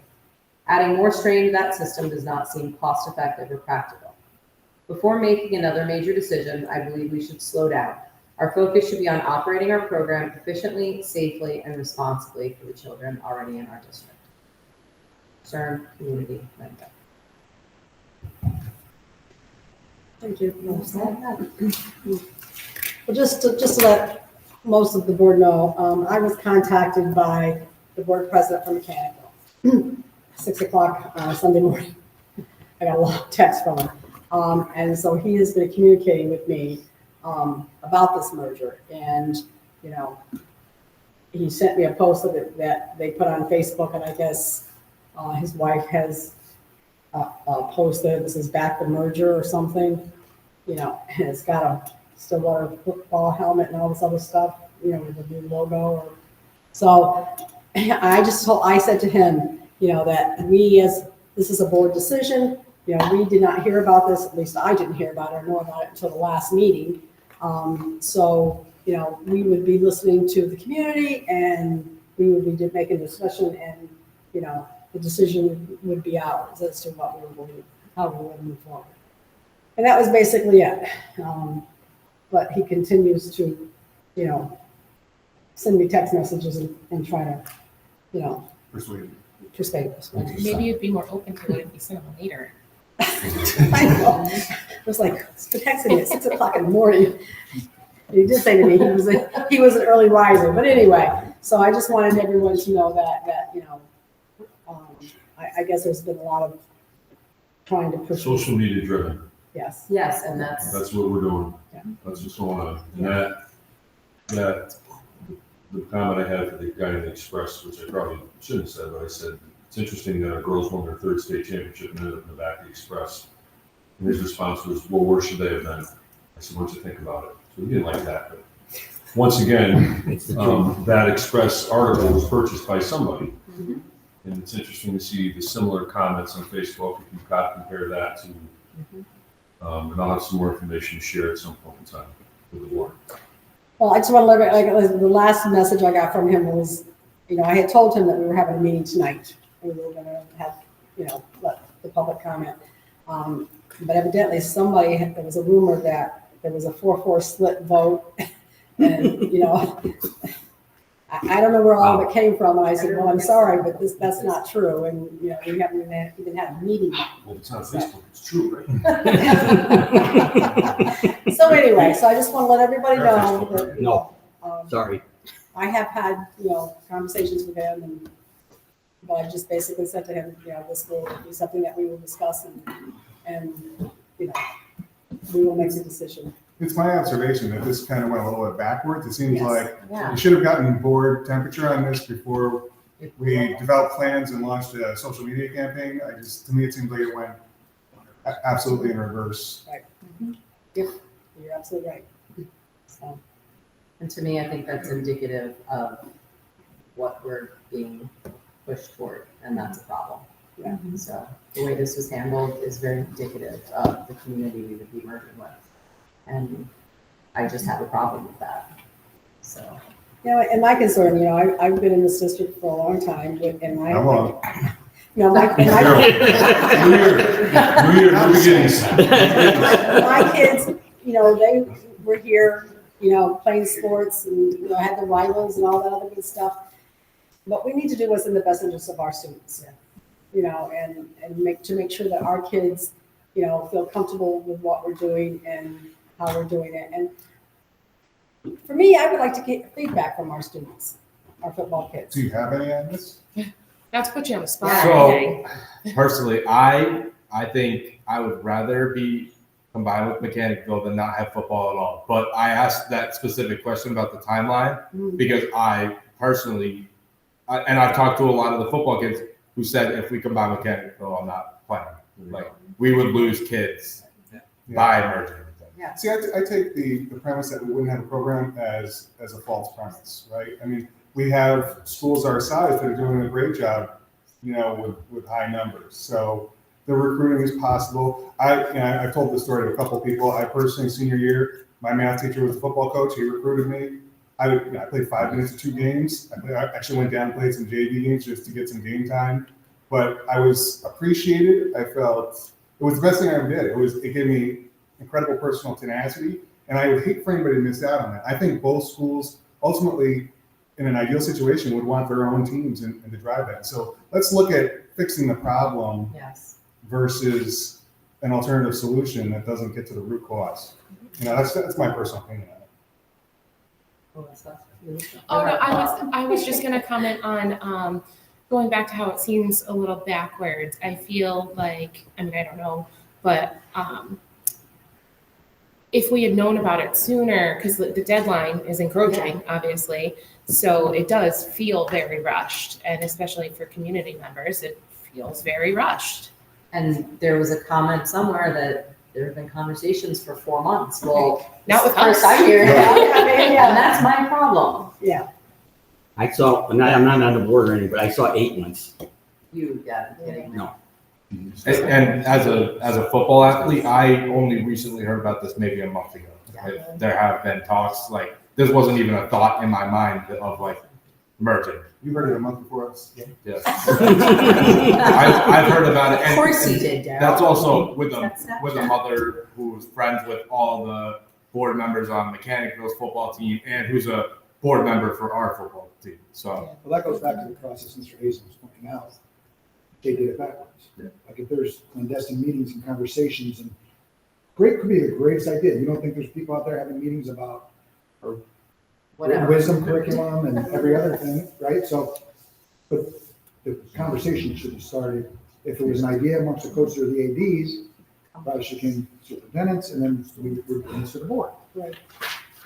So can I ask a question just about how we're going to approach a potential vote for next time? Because obviously we have 3 different options in front of us. So how are we going to put that forth for the vote? Well, To the continue. current merger we're in, we don't need board approval. Is there any changes required? I just want to know, do they still want to be merged with us after what happened? Right. Like that. I mean, I can Yeah. tell you that all but 2 are showing up for the football game on Sunday, so I think that that's a good thing. Yes, But they do. do we know that they want to re-up with us, considering? They were taken back a little initially, so. Yeah, of course they were. So my understanding was we needed to annually approve this. Yes. That's why I asked that question, because I understood that it was in a Mr. 1 year. Kinney's been at this a little longer, With, a merger. Spock out. we don't have to go through a whole vote again, it's just a renewal. Just a renewal like a paper. So we initially, like last year when we did it, we had that board approve everyone, all the people. This year, we just have to, I sign off, the superintendent signs off on it, and it goes in, unless we don't want to do it. We don't have to go through the whole board vote. Well, how would you know that we didn't want to do it unless we had a vote on it? Well, we would We would have had, that. I'm sure you guys would have said something. We set it up so it's So a you problem. don't need the, you don't need the. Yeah, exactly. Okay, so the vote will be strictly, do we want to merge with Mechanicsville? Do we want to do option 3? Option I feel 3 Yeah, like it's is that's the merger, vote. continue moving forward since there's no opposition to remaining with Saratoga at play. Okay. So That answers my question. I would assume that this would probably be, normally we go with a recommendation that's brought to us as to what we should do. And then, we either voted yes or no. A recommendation from who? From the athletic director. So he's gonna give us a recommendation as to what he wants to do, and then we're voting, and I'm just saying. Well, that's how we normally go. Do you have a recommendation tonight, so we can think about it for our 2 weeks? Or do you have to think about it? I mean, if You have 3 minutes to if you- decide. You're talking about Kansas store, or you're talking about Stock Capital? No, not No, mechanics. no, like, Oh, if yeah. they're saying that he needs to give his Like, recommendation. if you would prefer to Yeah. have discussions with the superintendent, and then let him, And I can relay that. he can relay the messages. So, I mean, we That's don't a want to better put you on the spot, so. Yeah, don't take the grenade. Great. So, Although your reaction was great. Yeah. It was telling. So, he's got a good poker face. Yeah, just, that's his idea. so can we do it that way? You and, I got talked in 10 minutes. You got 10 minutes to think about. yeah. We'll talk to you. And then the recommendation would be brought, to us, you can, let everybody know. Honestly, because if we vote the recommendation down, then we have to have time. I'm not trying to be negative and say we are, but if we do, then don't we have to have time for a Right, because our part paperwork two has to be in it. by by February the way. 1st? So that's what I'm saying, that we're gonna have to. Well, right now, our program is going to go forward with Spa Catholic, correct? Right? Yeah. Okay, so the recommendation would be either to go with mechanical or not go with mechanical. Whichever we vote it is the way it will be. It would be added on to the existing one. Yes, so we add a mechanical onto the existing merger with Spa Catholic and Stillwater. And is that at all levels? I don't know, that recommendation again would have to come from one. Because they're gonna want all or nothing. Well, again, My understanding was the proposal was all levels. Is it gonna be For all football? levels? all levels. Yeah, we'll be all. All Right. levels? That's what we. What's the next sport, what's the next sport we gotta save? What do we have to save for, what sport's next? Which sports that they're not good at, we have to save. Should we join their soccer What? team? They're going to No, soccer- Just soccer hypothetically, team. if the recommendation is not to merge, we're gonna Not say you. call to vote on a non-recommendation. Yeah. Just rejoin schools. We wouldn't need to No, vote. we then. wouldn't It's need to just, vote. We wouldn't vote. it's just going Right? forward Right. with what we. But if there's a How recommendation they're to merge, then programmed. we will have to vote. Never got He the told chance. me he doesn't know. He did answer. So at this point, I wrote it down. if a recommendation comes to us to merge, then we will vote on it. If the recommendation not to merge, then there needs There's to be nothing to no vote vote. on. Right. Yeah, there's nothing to vote on. Because we're moving. So in answer to forward. Pete's question, if there is an action to be taken, it'll be after the initial recognition of the girls or whatever. I hope It'll be at the next board meeting. It'll And be so on they the would agenda. likely leave and it wouldn't cause a Right. lot It'd be of an even more exciting next. conflict or stress. We usually do the nice things first. Thank you. The dirty stuff later. Thank so. Well, you're gonna be up to state in the end though. Yeah. I You can't always, leave. He always You does. can't leave, you gotta stay. Okay. I noticed I Alright, moved to the front so I so- can hear. Is everybody set with, Motion to adjourn. You want- Hold on. Okay. He's gonna make a recommendation. Don't do it. You're You're gonna take that grenade. go ahead. Do you want me to just give, without giving a recommendation, just some of my thoughts? Yes. Yes. Please. You have If you'd like thoughts, to you do want to that. hear Kind of what they're them. saying. Yes, Please. yes, Not my turn. No. No, get next to Pete. Don't stand too close to the album. It'll cut your head off. Hey, Here. Pete wants to hear you, so sit next to him. There you go. There you go. Just, I think some things need to be clarified. The purpose of a merger is to help each school involved to develop their program and then split off onto their own. The wrestling and lacrosse mergers that's been put out there on social media and the way they've been beneficial and all that, and how they came about. Wrestling, mechanical had a program, a wrestling program. The program was down. Stillwater did not have a program since the 1980s. We had a coach and some kids, Frankie Darrock to be specific, that wanted to wrestle. So we merged with Mechanicville to help them build their program and to give our kids the opportunity to wrestle. Again, the goal here is to develop our program as well as theirs, and then to split off on our own. We were close to that point. We're very close to that point. And I constantly ask my wrestling coach and my lacrosse coach as well, are we to the point where we could go on our own? And that's the purpose of a merger. With lacrosse, neither school had a boys lacrosse team. Stillwater started a program at the JV level. 14 players, I believe. Rogan, I think you were there. With the I first wasn't a player on that, but it was just Stillwater and it was smaller. We had 14 players, which made it difficult for us to compete against the other teams that we were competing against because they had 20 plus players. In lacrosse, you have 10 players out on the field. There's a lot of running, so you need a lot of subs in and out. And so by the time we would get to the second half of the game, our kids would be spent and we would just get, we wouldn't be competitive on the field. So to give our program a chance to grow and develop, we brought Mechanicville in to give the program a chance. And with that program as well, the goal is to break off on our own at some point. We're not there. We would love to have all 3 levels.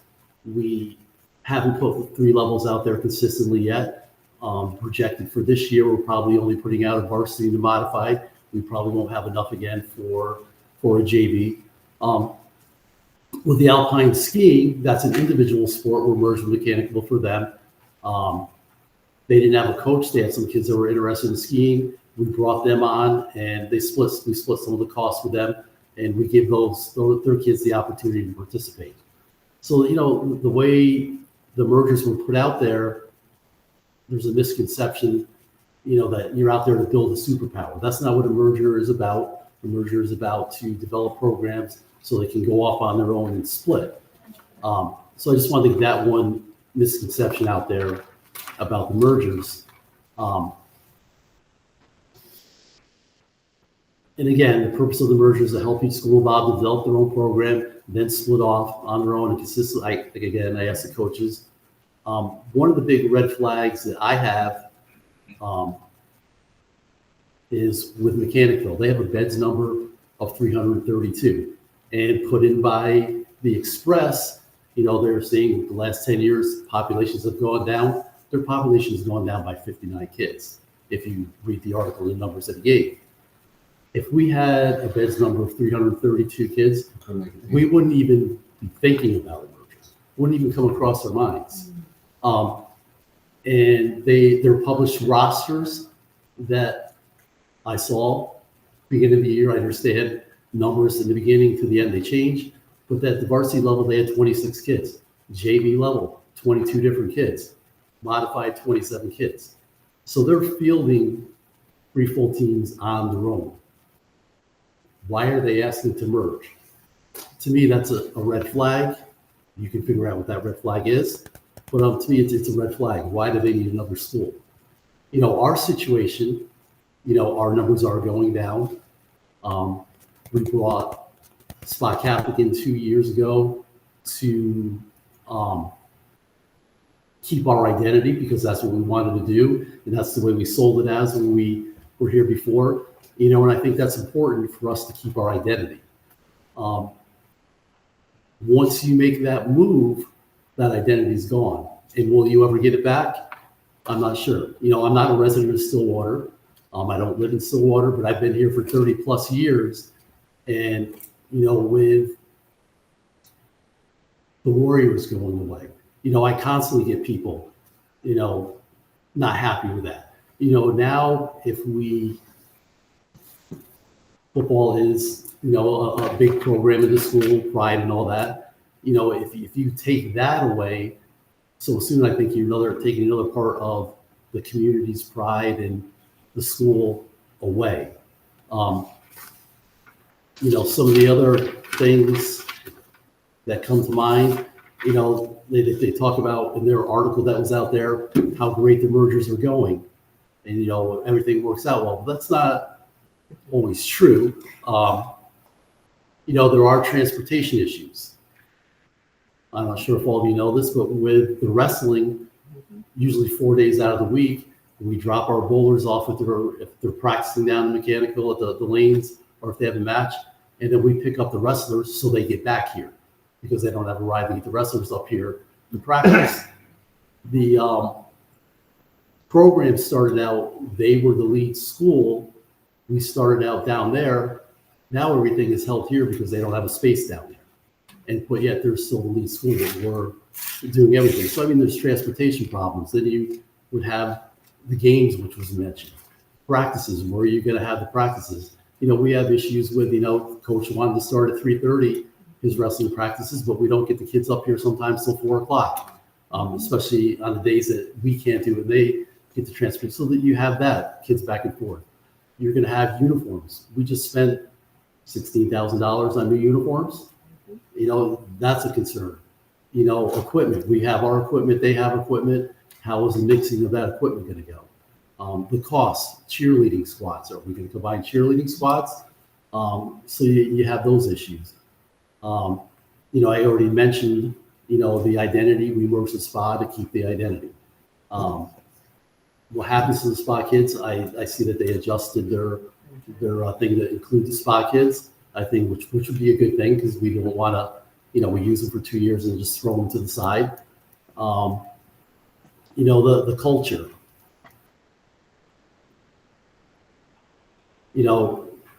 There is a difference in our culture between Stillwater and Mechanical. I think that's already been mentioned. And there is a difference with the way kids conduct themselves, the way discipline is handled between the schools. Communication. I won't use that one. I'll stay away from that. Coaches with proper certifications. Do they have the proper certifications? I know I'm held to the standard to make sure that we have that. Thank you, Val, for keeping me to make sure we do that. I can tell you right now, not all their coaches have the certifications that are required by New York State. That's a concern. And again, I mentioned their beds number and why are they looking to merge? Mike, I got a They couple can quick put a questions team for you. out there. 3 questions. One, Coach did a good job, but he really didn't elaborate too much on. He talked about the risk of low numbers. Can you compare that risk with the risk of going and playing Burnt Hills, Amsterdam, Glens Falls?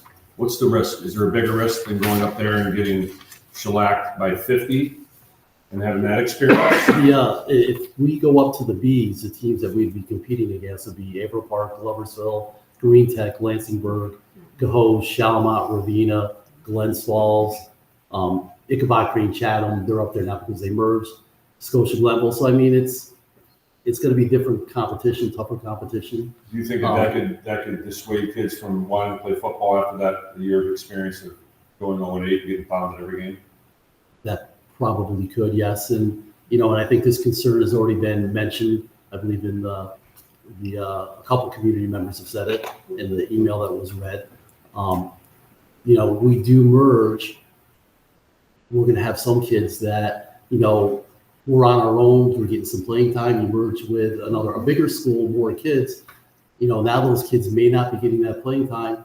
They may walk away, and the number of saying, "Hey, we have 40 to 50 kids." That number may dwindle because now kids aren't playing because. Are you in charge of who we merge with, or do our high school coaches? Is it their responsibility to go on their own and say, "Hey, I'm going to merge with that because I know that guy, and I want to go, our women's basketball, maybe she wants to go merge with." Is that their responsibility, or is that the responsibility of you, the superintendent, the school board? I need some clarity on that. I mean, it would be our, as the athletic director, my responsibility. The administration, the principal should be involved in that as the head of the school. So when I mentioned Schuylerville, that's not really his role. Essentially, at the end of the day, he doesn't make that decision, does he? No. Right? No. No. Okay, I just wanted some clarity. That's it. No. But those are some concerns that I would have, and I think a lot of that has already been mentioned. And I can leave it at that, or if you. I have a question for you. Okay. So disciplinary matters. I remember that there was an unfortunate incident with a wrestler from Mechanicsville who punched a window at our school. And I know it was handled, but who handles the communication to that student that maybe they're suspended from practices and meets? Is it our responsibility, or is it their administration's responsibility? And was it handled appropriately? We talked about it, and we talked to Mechanicsville, and we let them know what we'd like to see, and then they did follow through on that. They did. Based on our yes, the athlete actually returned this week. He was out until after the new year. Well, I heard And that he came back the next practice. Yeah, I was not heard he until- showed up a little early. 'cause it He wasn't- came back because he really wasn't notified that he was By his school. correct. Okay, so that goes to a lack of communication and just disciplinary actions by their school. Yes. Sorry to put you on the And, spot. well, I'll give you another one if you want another one. Yeah, Might as well just throw it all they all out there. left too early. Well, I don't want to be hung out on the flagpole. No. We'll have your back, Mike. No, wrestling again, one of their students was suspended from school, told he was suspended. Kid came, we had a wrestling match that night. No one notified the coaches, not the mechanical coach who's, their coach as well. No one was notified. The kid wrestles and then our coach finds out that he was suspended and shouldn't have been there. So no ineligible player shows up. A player that shouldn't have been, yes. So I mean, our kids are not angels here, No. but there is a difference in the way our kids conduct themselves and yeah. Well, we thank you for being honest and well, And then ultimately, you could probably get a feel which way I'm going, but ultimately you guys can make the decision and I would support whatever that would be. Thank you. All right. Appreciate your feedback. Yep. okay, is there anything else? Anybody has anything else? Nope. Okay, I need to have a motion to adjourn to executive session for STA contract and coaching personnel. So moved. Okay. Questions? All those in favor? Aye. Opposed? Motion carried. Okay. Thank you. Okay.